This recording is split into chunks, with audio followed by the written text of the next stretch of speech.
Eleições 2024. Quem vai ser o próximo prefeito da sua cidade?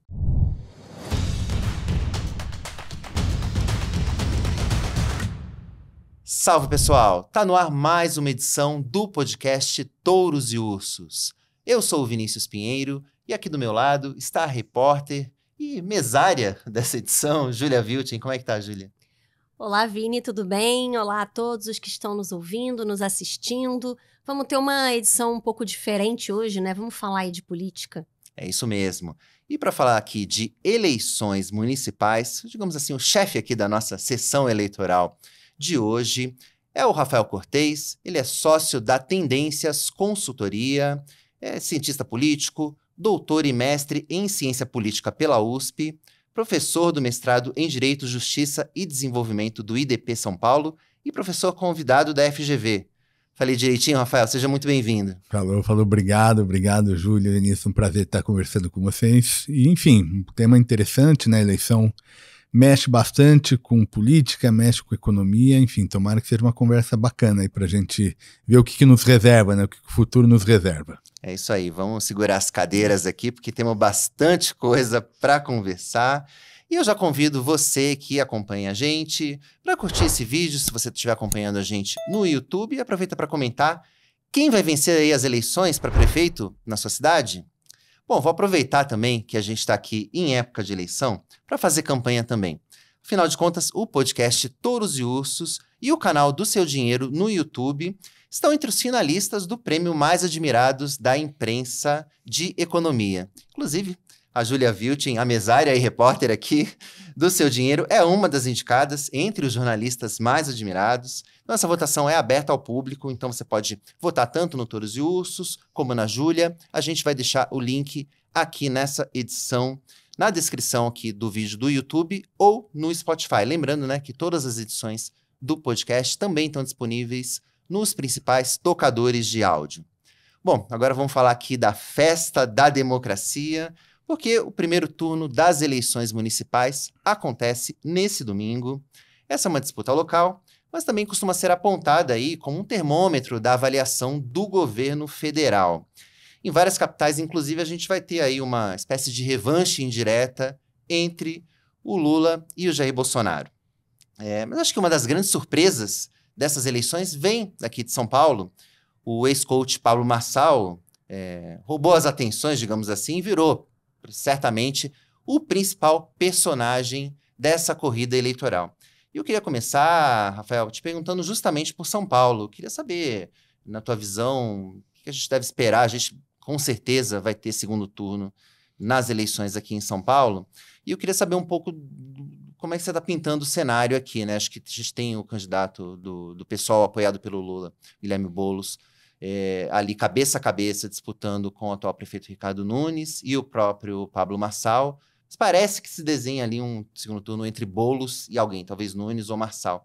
Queria saber, enfim, na tua visão, quem tem mais chances de vitória hoje aqui em São Paulo? E eu queria saber um pouco da tua análise aí sobre a capital. Vamos lá, eu acho que assim, primeiro, a minha sugestão para quem está ouvindo, como é que eu interpreto, né? Como uma maneira de interpretar essa relação entre a política local, né? A gente está falando de uma eleição municipal com questões nacionais, né? Obviamente, São Paulo é um pouco mais óbvio pela relevância do eleitorado. A gente está falando, se a gente pegar o estado, quase um quarto, né? Um pouco 22%, 23% do eleitorado total. Então, a capital também respondendo algo muito relevante do eleitor. Mas acho que mais geral, em linhas gerais, assim, a minha leitura é que a eleição municipal, ela começa, é o ponto de partida que os partidos vão medir suas forças. Então, tá todo mundo jogando, fazendo política, decidindo se vira governo, se não vira, e aí agora tem uma eleição que é um pouco mudar a força relativa de cada legenda. Então, acho que essa é a primeira imagem que eu faria. Agora, alguns lugares, essa mudança é mais importante, ou pelo menos a percepção de força é maior. Então, São Paulo é uma delas. É por isso que a gente dedica uma atenção em especial à disputa aqui na capital, porque além dessa questão quantitativa, veio também uma figura que não estava no jogo, ou pelo menos não era percebido como favorito para eventualmente estar no segundo turno, que é a figura do Pablo Marçal, né? E acho que o resultado, independente de quem vai para o segundo turno, ele vai ter uma implicação maior do que para São Paulo especificamente. Eu acho que o resultado, no fundo, sobretudo essa disputa Nunes-Marçal, vai dar um pouco o tom de qual é o perfil possível de um projeto para disputar contra a reeleição do Lula em 26. Acho que é isso que está em jogo. Por isso que está todo mundo apostando tanto, por isso que a própria elite política tentou fazer da eleição de São Paulo uma campanha nacional. O PT não lança candidato direto, apoia o Boulos. O bolsonarismo, né, fez uma disputa grande para ver quem ia ser o candidato. O Ricardo Salles, por exemplo, que é o nome ligado ao governo Bolsonaro, ficou de fora. Fizeram a opção pelo Nunes. Então o Nunes acabou se tornando, digamos, o representante de um grupo político que está desenhando agora, mas olhando lá em 26. A gente chega à reta final da campanha muito embolado, as pesquisas não faz com que a gente consiga apontar quem faz o segundo turno. O que a gente sabe mais ou menos, e aí talvez a situação do Ricardo Nunes seja mais delicada entre esses três, é que tem um impulso, essa percepção de estar chegando, crescendo na reta final da campanha, pode fazer diferença nas urnas. Sobretudo agora com era digital, a gente está recebendo informação política a todo momento. Então acho que esse é um desafio que a campanha vai ter que ter do Nunes, porque a despeito dele estar na maioria dos levantamentos participando do segundo turno, se a eleição fosse hoje, mas ele chega num momento não tão positivo da sua campanha, e aí a gente poderia ter uma eleição que ficaria, assim, pensando nessa repercussão nacional, Boulos versus Pablo Marçal, daria muita especulação, e acho que isso vai começar, em alguma maneira, a entrar como objeto de análise aí de quem está pensando política e economia. Agora, na tua visão, o Marçal é o adversário ideal no segundo turno, tanto para o Nunes como para o Boulos, como aparentemente as campanhas estão colocando? Sim, acho que dá para fazer essa inferência, e aí acho que o ponto de partida desse argumento é rejeição.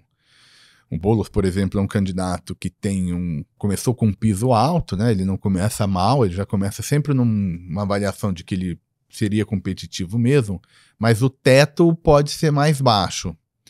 E aí, competindo contra o Marçal, que é um nome que também tem rejeição alta, fica mais no terreno do viável a sua eleição. Boulos versus Nunes, por exemplo, acharia pouco provável que o Boulos conseguiria vencer se esse for o cenário de segundo turno. Com o Marçal, isso é possível. No caso do Nunes, ele ocupa essa posição mais central, então faria menos diferença para ele.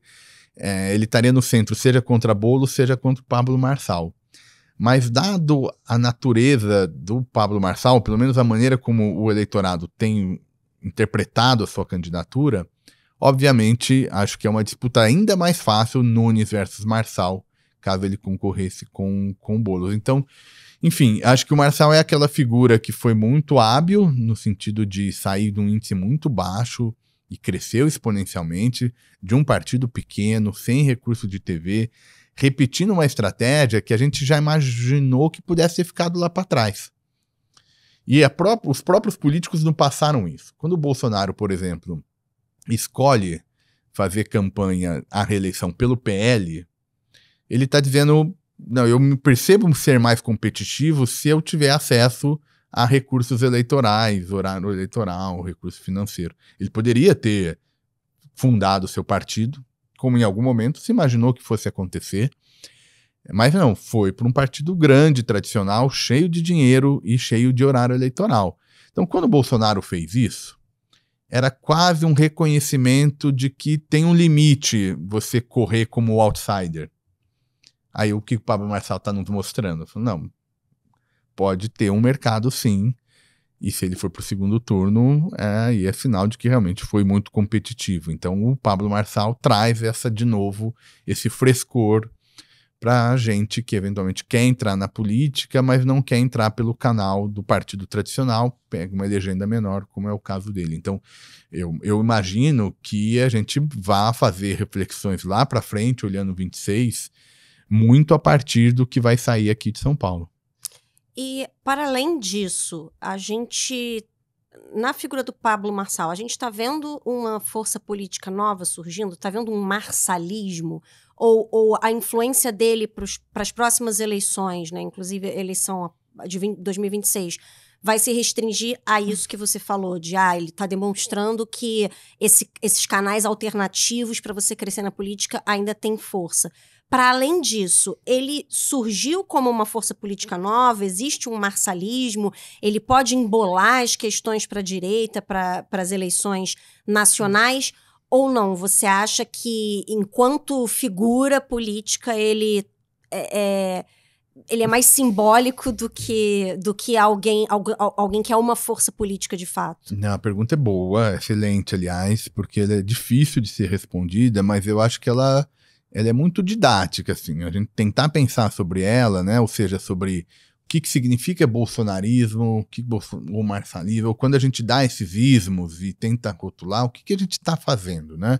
Até que ponto vale a pena, ou é simplesmente uma nomenclatura que não diz nada e só serve como um instrumento de comunicação? Então a pergunta é boa. Quando a gente fala bolsonarismo, então vamos tentar recuperar um pouco o que a gente imagina que é bolsonarismo, e aí tentar ver qual a distância do Pablo Marçal, se é um fenômeno diferente, se na verdade é um desdobramento de um mesmo fenômeno e só com a diferença do candidato, né? Quando a gente estava falando do bolsonarismo, a gente está falando, acho eu, de primeiro um estilo de fazer política, um tipo de discurso político, que é um discurso político que pelo menos flerta com uma crítica às instituições, ao mainstream. Acho que esse é um componente importante. Sob essa ótica, acho que o Pablo Marçal é mais uma semelhança do que propriamente alguma coisa alternativa, né? Ele também segue lá, em alguns momentos, com um discurso contrário a essa ideia de partido tradicional, de política, enfim. Então, acho que nesse sentido tem uma semelhança. Então, não diria que é alguma coisa alternativa a isso. Uma outra adjetivo por trás desse bolsonarismo é uma ligação pessoal do eleitor com o candidato. Né? Por isso que a gente... Então, tem o lulismo, tem sempre a gente usa quando a gente identifica essa ligação pessoal. Vou pegar um exemplo aleatório, ninguém fala kassabismo, por exemplo, quando se refere ao secretário aqui em São Paulo, Gilberto Kassab, porque por alguma razão ele não criou esse vínculo, né? Então, novamente, então o bolsonarismo tem essa ligação pessoal. Sob esse sentido, sob essa ótica, pode fazer sentido sim, um marçalismo numa ideia de que é uma figura tão carismática, tem milhares de seguidores em rede social, ou seja, já tem um capital consolidado e tem uma ligação pessoal, né? As pessoas, por exemplo, compram palestras, participam, tomam ele como um guia, como alguém que exerce impacto nas suas escolhas. Então daria para fazer um rótulo. Eu só acho meio perigoso porque eu acho que, assim, o Pablo Marçal é mais, assim, do ponto de vista sociológico, assim, de por que uma figura como ele cresce, né? Isso eu acho que ele não muda em relação ao Bolsonaro. Eu acho que ele tem ali uma maneira de captar o mesmo sentimento. Então ele tem alguma coisa pessoal, obviamente. Então ele não é igual ao Bolsonaro no sentido de como ele fala, que a agenda traz, estilo. Então não é simplesmente uma nova versão. Acho que tem uma identidade, mas acho que não a ponto de dizer, olha, é um outro bicho. Acho que ainda vale a pena olhar para ele dentro dessa questão política um pouco mais ampla, né? O que está acontecendo que políticos fora da versão tradicional estão conseguindo mobilizar votos expressivos do eleitorado. Mas é boa, é super boa a pergunta, porque, enfim, é algo que a gente ainda não tem uma resposta super clara. Em parte vai depender de como ele também vai, se eleito, vai governar. Atender a interesses de quem, que tipo de política vai fazer. Então, o próprio exercício do poder, assumindo que ele ganhe, também vai nos dar um pouco se vale a pena ter um ismo só para ele, ou ele, na verdade, é parte de um outro fenômeno. O que me surpreendeu foi o fato dele ter crescido no reduto junto ao eleitorado bolsonarista, sendo que o Bolsonaro tem o seu candidato. Ele em São Paulo. antagonizou, inclusive, com o Bolsonaro, né? Isso não estaria indicando aí um racha no bolsonarismo? Mas eu acho que é um racha mais pessoal, assim, micropolítica, assim, do que um racha com modos de fazer política, sabe? Mais um pouco ego, assim, uma certa... o próprio Bolsonaro e o mesmo Marçal, no momento das críticas, né, que era uma linguagem um pouco mais pesada, sobretudo voltado aos filhos dele, né? O Pablo Marçal até poupa o Bolsonaro, pelo menos na minha leitura, né? Fala, não, o capitão é uma coisa, o problema são os filhos, e aí nos filhos sobrou, né? Não posso nem usar reproduzir nas aspas, né? O horário aqui não permite. O horário não permite, gravação. então é isso. Então com os filhos era um pouco mais pesado, mas se vocês notarem, é quase que assim, o Bolsonaro criticava, mas também não foi assim uma ação ultra contundente na campanha do Ricardo Nunes. A minha interpretação, posso estar errado, mas é que o Bolsonaro aceitou o acordo com o Nunes. Ele não foi o artífice, não foi que desenhou o acordo com o Nunes. Porque se a gente olhar, a ligação é muito pequena entre ambos, né? Ela virou mais política no sentido, olha, precisamos ter um representante aqui da direita para enfrentar o Boulos, né, um eleitorado importante. Mas de trajetória política, de modus operandi de entrar na política, é diferente. Então, o que eu acho que vai acontecer é o seguinte: o Bolsonaro vai olhar, está olhando para a eleição aqui em São Paulo e vai pensar onde ele tem mais chance de manter capital político nos próximos anos. Porque como ele não tem, nesse momento, direito político, por conta de decisão judicial, isso é sempre um risco. Porque é aquilo, política, o bom político, ele exerce perspectiva de poder. O bom político é isso, assim, esse é um fundamento que todos têm, né? Exercer perspectiva de acesso a poder. O Bolsonaro não tem nesse momento formalmente. Então ele precisa... Como é que eu mantenho isso? Como é que não nascem outros Bolsonaros e a caravana vai passando e ele vai perdendo prestígio, já que ele não pode concorrer? Então o que eu acho que ele vai ver, a partir do resultado eleitoral, ganhou o Pablo Marçal, eu acho que eles vão tentar se aproximar, sim. Eu acho que eles vão tentar se aproximar, porque ambos são oriundos do mesmo ambiente. Uhum. Tem as suas diferenças, a gente pode até conversar sobre elas, mas ambos são oriundos do mesmo ambiente. Então, se o Bolsonaro, por exemplo, quiser tentar, vamos imaginar, por exemplo, aprovar o projeto da anistia, que é um projeto que existe no Congresso Nacional, olhando lá para o 8 de janeiro e promovendo uma anistia a quem estava envolvido naquele processo. Tem um projeto lá. Se ele quiser aprovar isso, vai precisar de influência do Congresso, vai precisar ajudar a fazer bancada. Então é esse tipo de cálculo que ele vai começar a fazer depois das eleições municipais. Vai escolher candidatos a prefeitos eleitos que tenham prestígio político e imagino que vai tentar fazer uma ligação política com eles. Alguns lugares vai ser mais difícil, outros mais fáceis, mas acho que a agenda é um pouco essa. Legal. Vamos dar uma pincelada em outras capitais, porque tem gente que acompanha aqui o podcast e vai votar em outras cidades.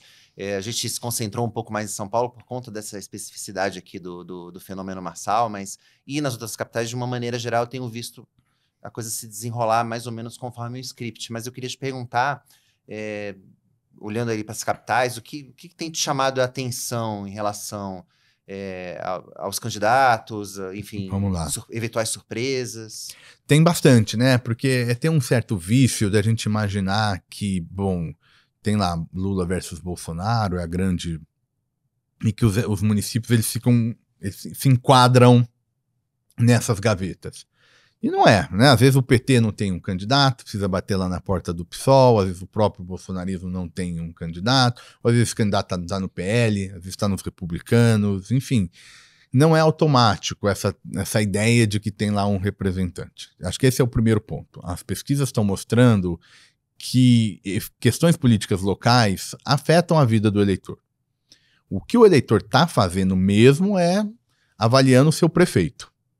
Onde o prefeito é bem avaliado, Rio de Janeiro, para a gente começar a citar algumas capitais, a tendência de reeleição, eventualmente já em primeiro turno, o caso do Eduardo Paes está apontando nessa direção. Onde é mais polarizado, vou pegar Porto Alegre, no caso do Sebastião Melo, que está numa eleição muito, muito dividida. Pega a avaliação de governo, ela é dividida. Sobretudo aí teve todo o problema das enchentes lá em Porto Alegre, então teve um desgaste atual à administração. Pega o resultado eleitoral, muito próximo também, provavelmente vamos ter uma eleição muito, muito apertada. Então, só para dar um exemplo desse ponto mais geral, o eleitor, nas eleições para prefeito, está avaliando se ele gostou ou não do prefeito. Se ele gostou, tende a reeleger. Se ele não gostou, tende a mudar. Isso é o que o eleitor está falando. Agora, político quer fazer política. Então, o Lula vai lá e fala, não, eu preciso vencer em São Paulo por outras considerações. E aí a gente tenta influenciar. Mas se a gente olhar as pesquisas nas capitais, a gente está vendo essa autonomia. Então a gente está vendo alguns resultados que não é nem o lulismo, nem o bolsonarismo. Belo Horizonte está um pouco com essa cara, né? O candidato do PT, muito mal, o bolsonarismo também não está liderando pesquisa. Então tem esses contornos, né? Tem, por exemplo, uma capital que vale a pena mencionar, acho que é o João Campos, em Recife, né? No Pernambuco, porque pode estar eleito com um número muito grande de votos. E aí, qual é um dos debates que a gente tem? Quando que a esquerda vai se renovar, né? Quem é que é essa figura pós-Lula? Isso é uma questão, nós estamos discutindo há um tempão. Quando vem um nome que elege com 70%, sei lá quanto que vai dar de voto válido, naturalmente ele vai ser um candidato a ser candidato a governador e a ganhar um pouco mais de prestígio. Muito jovem. Né? E super jovem, aí tem essa questão também de uma outra geração, então é uma imagem mais descolada do que a esquerda mais tradicional tem tido. Então, a gente consegue ver na eleição local essa é um pouco a fonte dessa oxigenação, porque às vezes é mais lenta, às vezes é menos lenta. Acho que as pesquisas estão mostrando alguma coisa. Só dá para oxigenar se do lado da esquerda a gente tiver alguma diferença em relação ao Lula e ao PT, e do lado da direita tiver algum tipo de diferença em relação ao bolsonarismo. Então, acho que a gente esse é um ponto importante, da gente também não exagerar nessa ideia de que todo município tem o petista, tem o bolsonarista, tem isso, tem outro. Eu acho que tem uma área um pouco cinzenta que, para quem gosta, vale a pena tentar entender o que está acontecendo. Mas então a sua avaliação é de que as questões locais estão pesando mais nessa eleição para prefeito do que pautas mais nacionais e do que essa identificação com esquerda, direita, petismo, bolsonarismo? Eu acho que assim, tem a maneira como esquerda versus direita aparece no município é diferente. Então, assim, tem um peso local.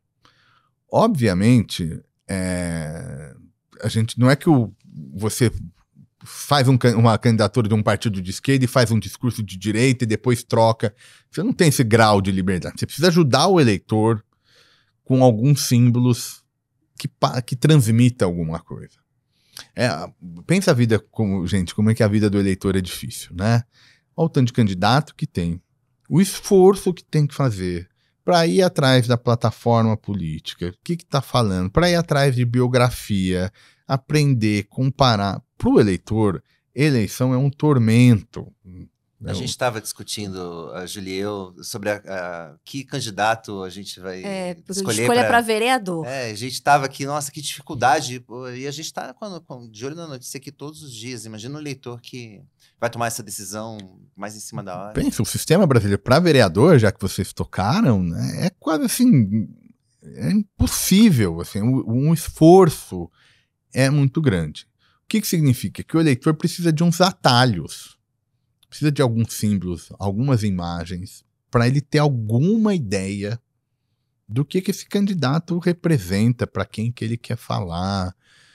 Então, obviamente, né, Julia, tem o efeito da questão local, mas precisam desses atalhos.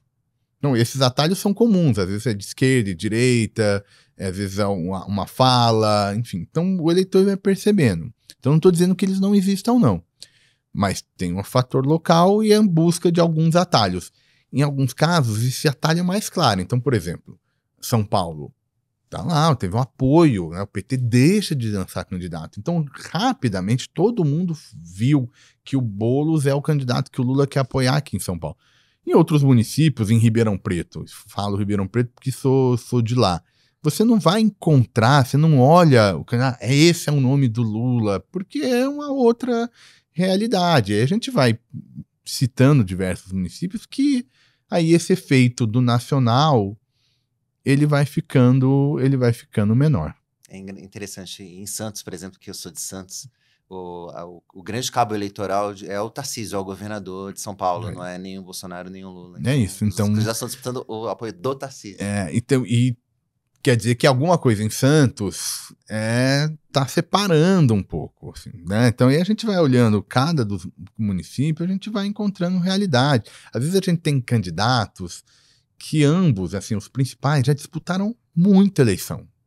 Sabe aquela eleição? Um pouco como foi Lula e Bolsonaro, que já tinham sido presidente. Então todo mundo já tinha uma ideia do que eles eram. Tanto que foi difícil mudar, era difícil mudar voto, porque todo mundo já conhecia. Então, às vezes, você tem uma eleição que tem essa característica, assim, já tem gente que o eleitorado local, já conhece há muito tempo. Então, a disputa vai ficando num outro patamar. Ninguém precisa desses atalhos que eu mencionei, porque tem dois candidatos enormemente conhecidos. Aí se dá numa outra relação, tá? Enfim, então acho que é isso. A gente tende a fazer isso muito mais por mania, por simplismo, do que por... Tem muita riqueza nas eleições locais, sim. Mas legal, pra gente encerrar então aqui o primeiro bloco, rapidamente, assim, a gente já pincelou muito Lula e Bolsonaro aqui durante a nossa conversa, mas na tua visão, quem deve sair ganhando? Quem deve ganhar mais capital político nessas eleições? Lula ou Bolsonaro, na tua visão, com base no que você está vendo? Olha, se tiver que escolher um para te responder bem diretamente, eu acho que o Bolsonaro sai melhor. Não necessariamente pelo desempenho dele como transferindo o voto, mas porque acho que tem uma tendência da centro-direita vir mais forte do que já é, e aí certamente gerando um desafio aí pro Lula que tá mais no campo da esquerda. Tá certo. Bom, agora a gente pode passar para o segundo bloco do nosso programa, que é o bloco dos touros e ursos. Os touros são aqueles destaques positivos, aqueles que, para quem a gente quer mandar um salve, que estão em alta. Esse aqui é no nosso jargão aqui do mercado financeiro, né? O bull market é quando a bolsa está em alta, então a gente manda aqui o touro sempre como um destaque positivo. E o urso, ao contrário, é o bear market, é aquele que está em baixa, não está vivendo um bom momento. E a gente também sempre faz a ponderação de que o touro de hoje pode ser o urso de amanhã e vice-versa. A gente já deu aqui o nosso prêmio simbólico de touro aqui, de urso, para a mesma pessoa ou para a mesma empresa, para o mesmo fato aqui, mais de uma vez. E a gente começa, Rafael, aqui falando, o nome do programa é Touros e Ursos, mas a gente começa pelos ursos. E aí a gente também pede aqui para o convidado começar aqui. O convidado eu começo, vocês são espertos e espertos. Né? Que melhor, a gente é político, afinal de contas, né? Então, não, vamos lá. Quem seria o seu urso dessa edição?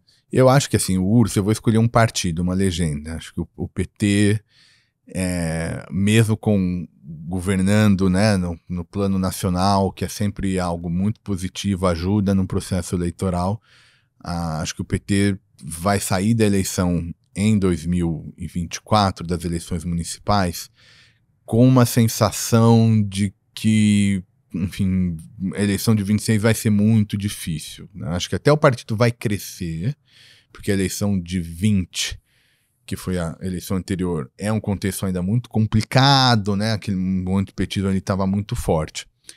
Mas mesmo que cresça, acho que vai sair com uma sensação de que a direita está se fortalecendo e precisa de novas lideranças. E não sei se o PT vai sair com algum caminho que possa pensar em quem é que vai ser o nome que nos anos à frente vai personificar o projeto político do partido. Entendo que você está certo, ainda mais se a gente parar para pensar que o PT governa o país. Então, mesmo que crescendo, acho que sai realmente para um partido que está governando, que tem o presidente da República, me parece que vai sair com um resultado muito aquém do esperado, se a gente pensar que não tem nem candidato nem em São Paulo, nem no Rio, então... Esse é um ponto importante, 2 capitais que o partido teve que ceder porque não encontrou nome competitivo, né, para fortalecer o grupo. E se a gente olhar, por exemplo, no auge da legenda ali, em 2002, 6, 10, né, os 2 anos do Lula, o desempenho na eleição presidencial, você via no desempenho, por exemplo, a eleição para deputado, para outras bancadas. Então se espera que quem ocupa a vitrine da política realmente tenha um bom desempenho e consiga sinalizar para o eleitor que tá vendo gente para disputar a eleição, para ser competitivo, para espalhar a mensagem da legenda. Acho que o partido está, num certo sentido, dependente do Lula e não sei se a eleição municipal vai trazer algum candidato para a gente apostar que eventualmente vai preencher essa lacuna, que é uma lacuna que a gente sabe que o PT vai precisar enfrentar cedo ou tarde. O único petista o único nome do PT que a gente comentou aqui foi o do presidente. A gente não falou de nenhum candidato do PT despontando. Acho que você tem toda a razão no seu urso, sim, Rafael. Acho que é algo para a gente realmente acompanhar e acho que o PT deve monitorar isso com bastante atenção. Porque em algum medida, só estou provavelmente prolongando mais do que eu... Mas esse é um desafio que toda legenda ela é vítima do seu próprio sucesso em alguma medida, né?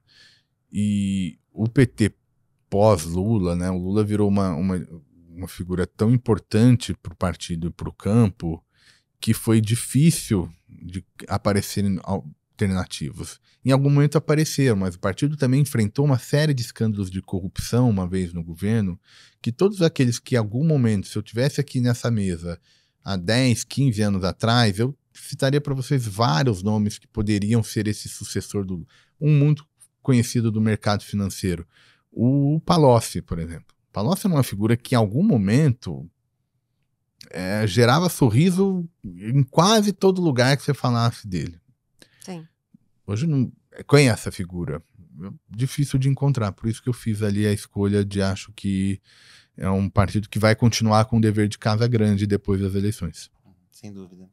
E você, Júlia, para quem vai o seu urso? O meu urso da semana vai para as bets que não conseguiram autorização aí do governo para operar, né? Porque nessa semana o Ministério da Fazenda divulgou uma lista com as empresas de apostas online que pediram e conseguiram essa autorização para operar no país, que totalizam aí 205 marcas de 93 empresas.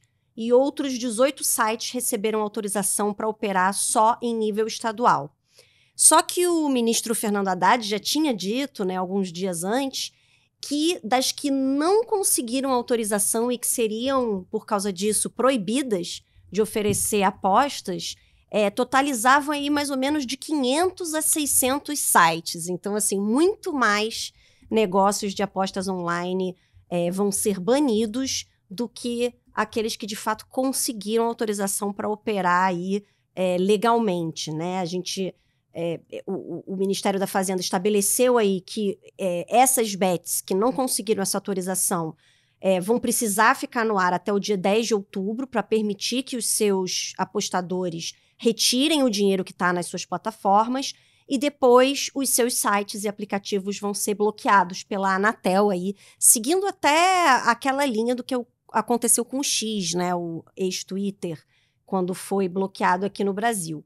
E das bets que não conseguiram autorização, alguns nomes eram até bastante conhecidos, até algumas que patrocinam times, né, clubes de futebol no Brasil.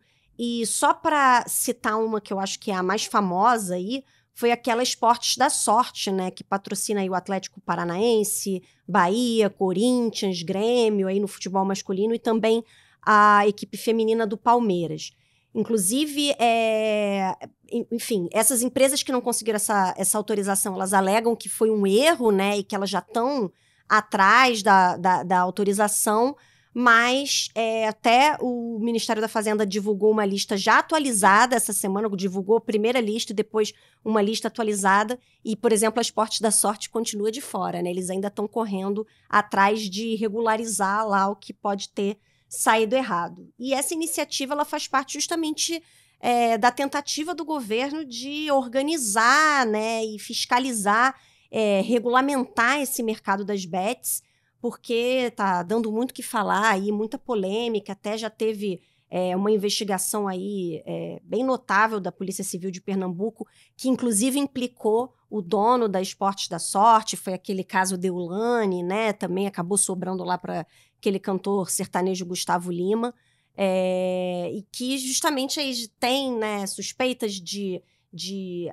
alguns crimes, e aí também tem as pesquisas que mostram quantos brasileiros, né, os bilhões de reais que os brasileiros têm gasto apostando em bets, inclusive pessoas que são beneficiários do Bolsa Família.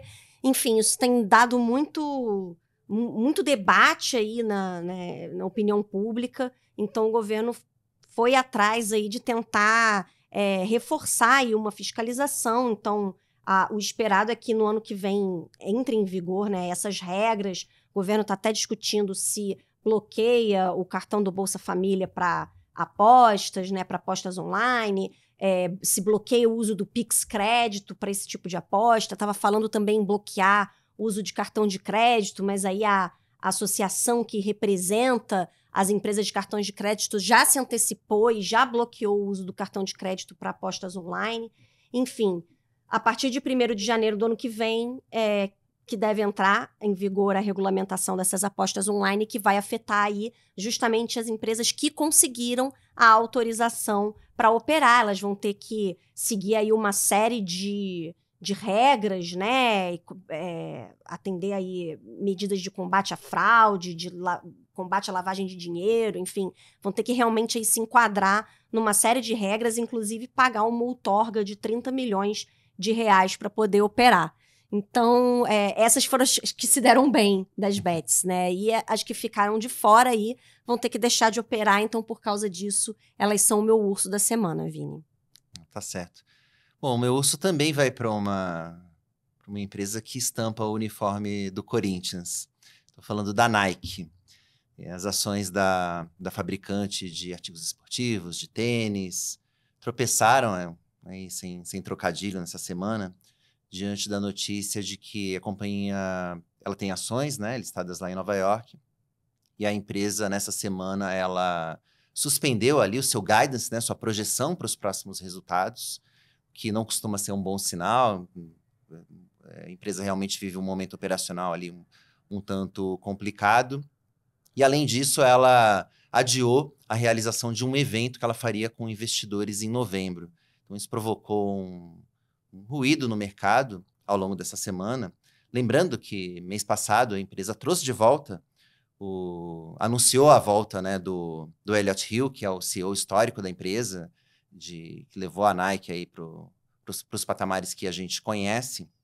Um veterano, conhece bastante a companhia. Ele assume, na verdade, ele foi anunciado no mês passado, mas assume agora no dia 14 de outubro, se não me engano. O mercado está acompanhando bem de perto, mas um tanto cético se ele vai conseguir repetir a magia dos outros tempos, porque a gente tem visto o avanço de outras empresas aí de material esportivo, principalmente a Adidas, que vem ameaçando esse reinado da Nike, que começou ali nos anos 80 com o famoso Air Jordan, né, o famoso tênis ali do Michael Jordan. Tem até filme sobre isso na Amazon Prime, que se chama Air, que para quem gosta desse tipo de história de esportes, história de marketing esportivo, é bem interessante.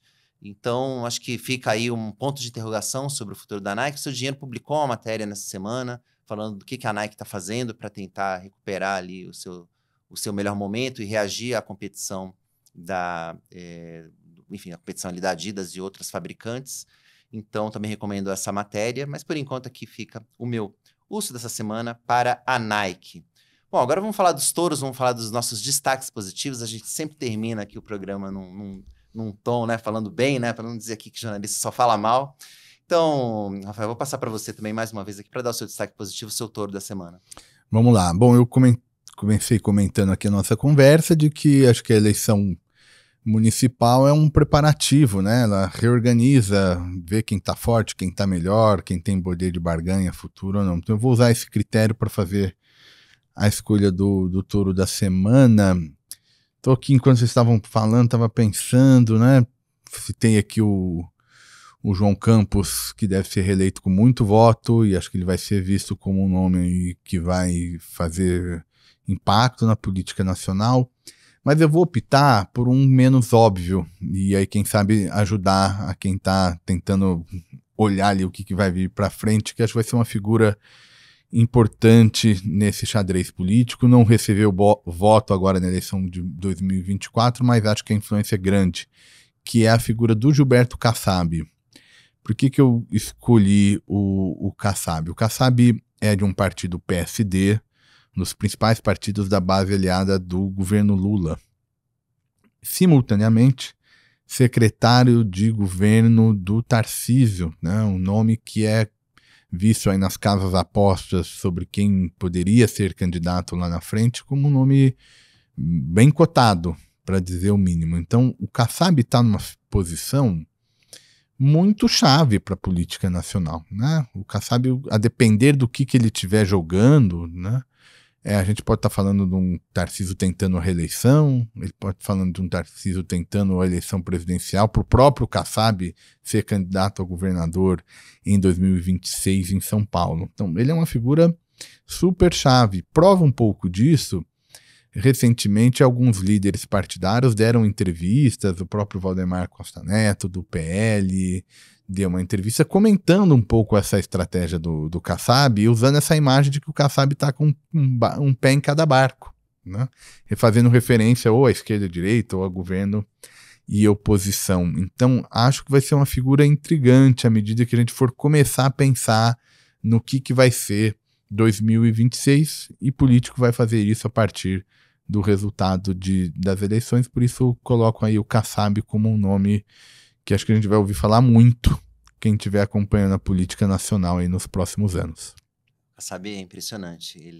O que eu me lembro de mais impactante para mim em relação a ele foi o fato de que ele era ministro do governo Dilma, e a Dilma sofreu impeachment e ele virou ministro do governo Temer. Eu achei assim, de uma habilidade política impressionante.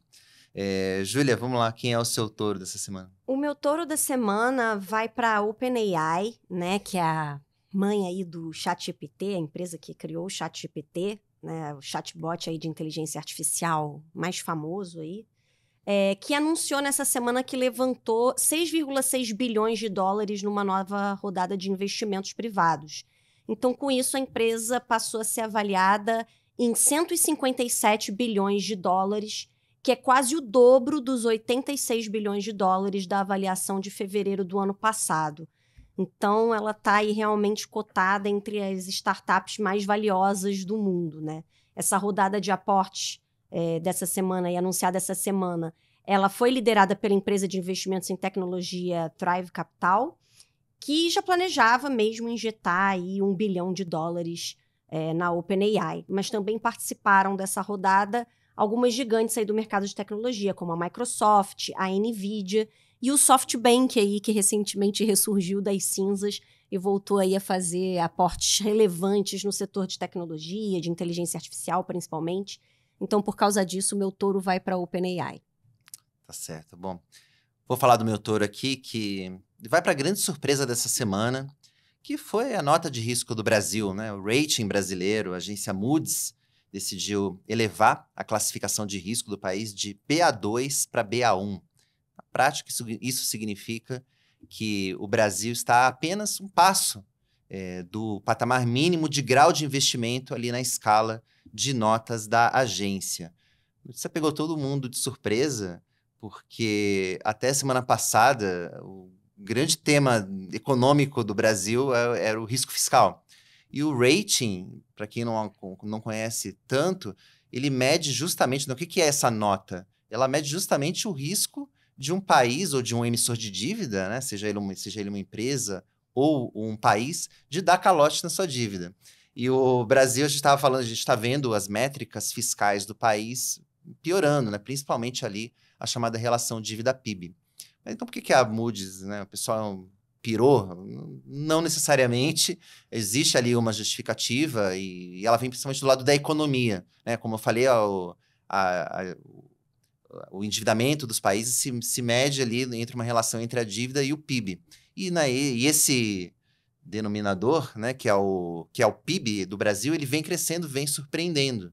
Então, a Moody's entende que esse crescimento acima do esperado do Brasil, ele sustenta uma nota melhor. Eles também fizeram ali algumas advertências com relação ao fiscal, mas entenderam que o Brasil mereceu uma elevação na sua nota de crédito. Inclusive, a agência manteve uma perspectiva positiva. Então, a qualquer momento, o Brasil ainda pode, ali, de acordo com a Moody's, ganhar uma classificação de grau de investimento. Curioso é que a nota, o upgrade, né, a melhora da nota do Brasil veio algumas semanas depois que o presidente Lula e o ministro Fernando Haddad estiveram com a Moody's lá em Nova York. Então, assim, não sei o que eles disseram, mas seja lá o que for, deu certo. Então, o meu touro aqui vai para a nota de crédito, para o rating brasileiro. E só para encerrar, a gente também aqui costuma dar um touro sempre fora um pouco aqui do mercado financeiro, da política. E eu dei uma chance para a Júlia escolher o touro dessa semana, mas vai ficar aqui para mim mais uma vez. E eu vou dar aqui o meu touro honorário aqui dessa semana para o Pink Floyd, que é a banda britânica de rock progressivo, que por um motivo econômico até, não é um motivo estético, né? Porque a banda acertou nessa semana a venda do catálogo de músicas para a Sony pela bagatela de $400 milhões.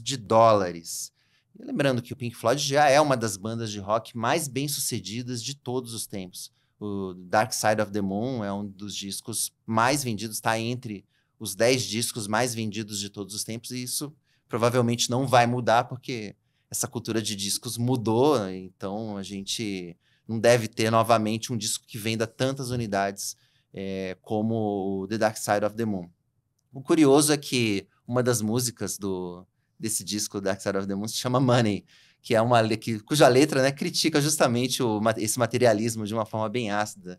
Então, enfim, fica aqui a ironia também, mas, enfim, o meu touro honorário aqui pro Pink Floyd. Você curte, Rafael, Pink Floyd, ou você não é muito do rock? Eu não tenho estrutura emocional, eu acho um pouco pesado, assim, até gosto, mas não é muito não, mas enfim, 400 milhões, sinal que eu tô na ponta fora, né? A maioria de longe gosta, enfim. Olha, eu vou te dizer que eu tô em minoria aqui. Vocês gostam? Eu estou em minoria porque eu gosto, mas... eu não gosto de Pink Floyd. A Júlia aqui que não gosta. Por isso que eu falei que... O Vinícius, ele quis, na verdade, colocar esse touro honorário, porque ele queria polemizar. Ele quer resolver o debate que vocês estavam tratando. Ele queria polemizar no programa para ter um corte legal pro YouTube, entendeu? De eu falando que eu não gosto de Pink Floyd. Mas eu gosto de rock, mas eu não gosto de Pink Floyd, realmente. Mas respeito. Já falei, respeito a história deles. Mas curtir não é minha praia. Por via das dúvidas, eu tava segurando aqui a cadeira da Júlia para ela não tacar em mim enquanto eu falava do Pink Floyd. Não, eu jamais faria isso. Bom, tá certo. Bom, gente, com isso a gente coloca um ponto final nessa edição do podcast Touros e Ursos. É claro que eu queria agradecer muito a presença do Rafael Cortez. Bom voto aí, Rafael. Espero que você venha aqui outras vezes pra gente trocar essa ideia sobre política. E voto, assim, no caso de cientista político é voto e trabalho, né, no domingo de eleição. Exatamente, mas para nós também. Estamos de plantão. Então, voto e trabalho pra gente. Muito obrigado pelo convite. Foi um prazer estar aqui no podcast, Vinícius e Júlia. Contem comigo aí se precisar de uma nova oportunidade, uma boa votação para todo mundo. Obrigado. É isso aí. Valeu, Júlia. Até a próxima aí. Então, obrigada e boa eleição para todos nós. É isso aí. Bom, e acesse o seu dinheiro para ficar por dentro de tudo que mexe com os seus investimentos. E no domingo você também vai poder acompanhar o resultado das eleições em tempo real lá no seudinheiro.com. É isso aí, pessoal. Aquele abraço e até a próxima.